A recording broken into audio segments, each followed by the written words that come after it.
spent over $400 on this pair of New Balances, and it's by far one of the wildest pairs of sneakers that I've ever seen. To be fair, I'm not even sure if it's actually technically a pair of sneakers. Inside this box, we have got the New Balance 1906L, and I don't know what to say. I mean, what can you say about these?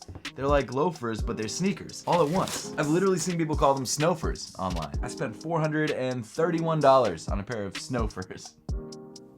What am I doing? The New Balance 1906Ls are a pair of sneakers that I thought would completely flop. I thought there was no way, first of all, that these sneakers would ever release, and in the off chance that they did actually release, that they would do well. But for whatever reason, I don't know if New Balance is just creating ultra limited numbers of these, or maybe they're significantly more popular than I would have thought. These shoes not only continually sell out, but also resell for ridiculous amounts of money. I bought a pair of sneakers, which is essentially a loafer version of the 1906Rs, for $430. Do I regret it? Yeah, kinda. I'm not gonna lie. I wasn't planning to make this video. When these sneakers first released, I was like, miss me with those. I do not need those. I don't want them anywhere near me. They seem like a curse. I don't know what's going on. But as time went on and they became more and more popular and continued to sell out, I decided, you know what?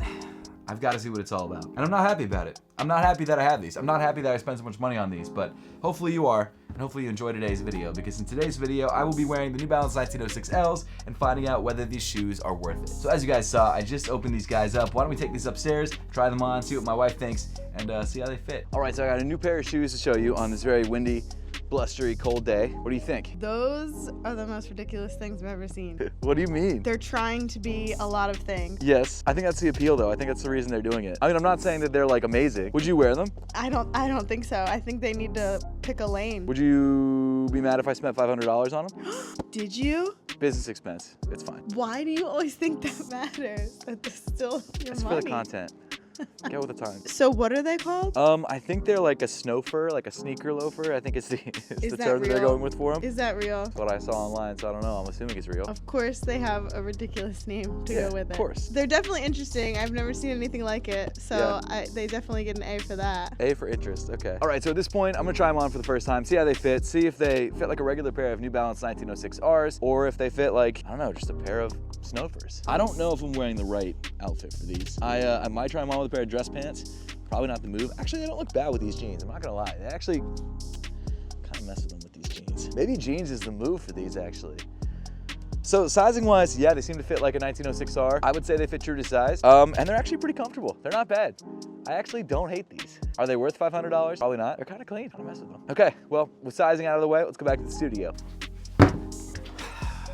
These are just as weird on foot as I thought they'd be. A couple seconds ago, I said that these fit true to size, and while I still think that's generally the case, I do understand why some people are saying that these might fit a little bit snug. These are definitely more snug than a standard pair of 1906Rs, the reason being that there are no laces and you can't tighten the shoe. So of course, they're a bit more snug than a standard pair just because there's no way to tighten them, so you're kind of stuck with what you've got. So if you like a snug fit, go true to size. They'll fit fine. They're not really gonna have any heel slippage issues. I didn't seem to have any in these. But if you like a slightly looser fit or a more standard fit, I guess you can go up half a size. That being said, I don't know if you're gonna get that heel slippage because again, you really can't adjust the way these fit because they don't have laces and these are not like removable or adjustable. So the New Balance 1906Rs, or I guess Ls, that's kind of like you're taking an L when you buy these. No, that's not true. They're fine. There's nothing wrong with them. I shouldn't be hating on these. So these shoes first released near the end of last year in this colorway. This is the metallic silver and cream colorway. The silhouette was first teased in two other colorways in the Junior Watanabe collaboration, which came in I think a black and a white. Those released later on in the year, I think a month or two after these released. And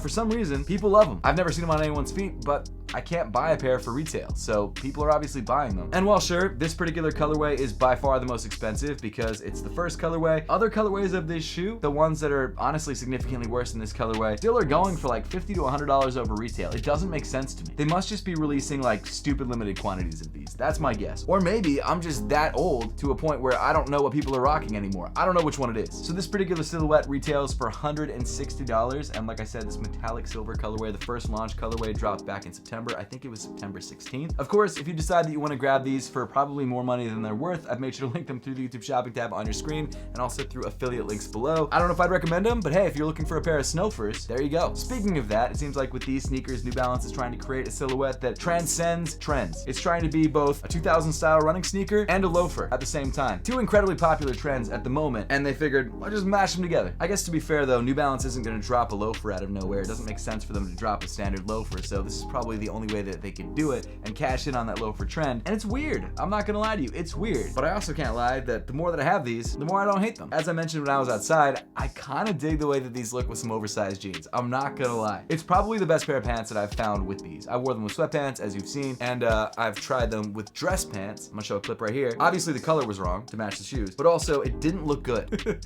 These are not dress shoes. There is actually a dark brown suede pair coming out in the next couple days, or maybe next month, that I do actually think would go well with a navy suit, but this is not the colorway nor the material to match with that suit. So, you know what? I shouldn't have even tried it. I just wanted to experiment. It went wrong. According to New Balance, this shoe is the natural evolution of what they've been doing. They've been doing mules, which we've seen. They've been doing obviously standard sneakers, and now they're sort of combining those with loafers and creating the Snowfer, which again, it's not something you initially would think would be good. And I still don't think I feel like it's so ugly I like it. I think that's why, I genuinely think that's what it is, and I feel like that's why other people like it as well. I would love to know who thought this was a good idea initially, because honestly, the first time I saw these, I was like, what are those?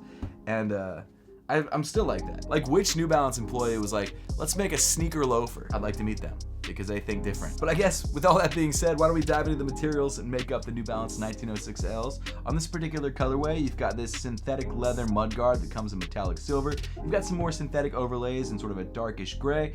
And then just above that, you've got another panel, I guess another mudguard style panel with a very wide open mesh. And then just above that on the toe, you've got more of this wide gray mesh. Obviously, being a mashup of a loafer and a sneaker, you don't have your standard laces and you don't have your standard eye stay. Instead, you have sort of a half tongue that features this sort of metallic silver strap that kind of holds the tongue in place. I'm sure it has a name. I just don't know what it is. I know a lot about sneakers, but not so much about just regular shoes, which sounds stupid, but it's true. So I'm not sure exactly what to call this, but it's there. And it's got this interesting, I guess, classic loafer cutout shape to it. Below that, you've got the New Balance logo. I don't think fits the aesthetic too well, but it's there nonetheless. And then moving back on the sneaker, you get to this piping that wraps all the way around the top of the ankle opening and around the tongue. It's pretty stiff, I'm not gonna lie, and it's honestly the least comfortable part of the shoe. When you get your feet in there, it does kind of rub against your ankles or just below your ankles a little bit, but the more that you wear it, the more that you're like, all right, it's there. It doesn't really bother me too much. I would say do not wear these without socks, because if you wear them without socks, this is gonna just cut up your feet. It's gonna hurt.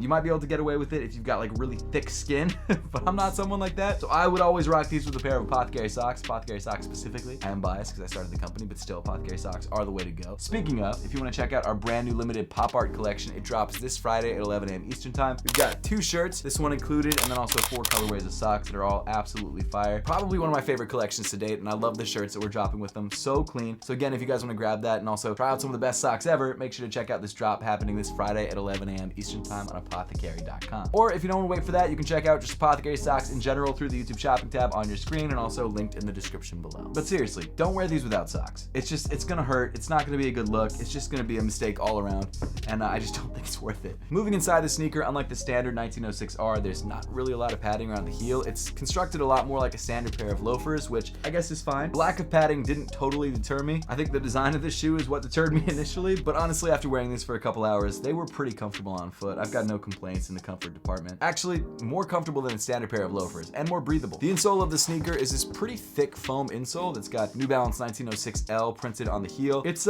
soft enough, and it does a good job of cushioning your foot. Obviously, you do get some cushioning in the midsole, but this insole does add probably about 1/4 of an inch of foam underneath your foot, which is a nice touch. Again, sizing wise, if you don't mind a snug fit, go true to size. If you want a slightly less snug fit, maybe go up half a size, but keep in mind that you cannot adjust the fit of these shoes. So I would even say go smaller rather than bigger, because if you go too big, you're not gonna be able to wear them unless you like double sock it. Continuing back on the side of the sneaker, you've got more of that 1906 paneling, metallic silver, gray. You've got 1906L sort of, I guess, pressed into the side of the sneaker, and then you've also got this TPU heel counter that comes in this sort of I guess medium gray. It's a very busy upper, upper, but it would be because it's inspired by a 2000s running sneaker. Then moving down on the sneaker, you get to the midsole, which has been used most recently on the 1906R, but is actually from the New Balance 860 V2. In this particular colorway, it comes in sort of an off-white, or I guess sail color, and you've got gray accents and silver accents throughout. The midsole cushioning in the heel is Absorb SBS, as you can see right here, sort of like a gel-like material. Then finally moving to the bottom of the sneaker, you've got this black rubber outsole, which I believe is called Energy, or an Energy outsole. You've also got this plastic hit in the middle of the shoe, which prevents torsional twisting,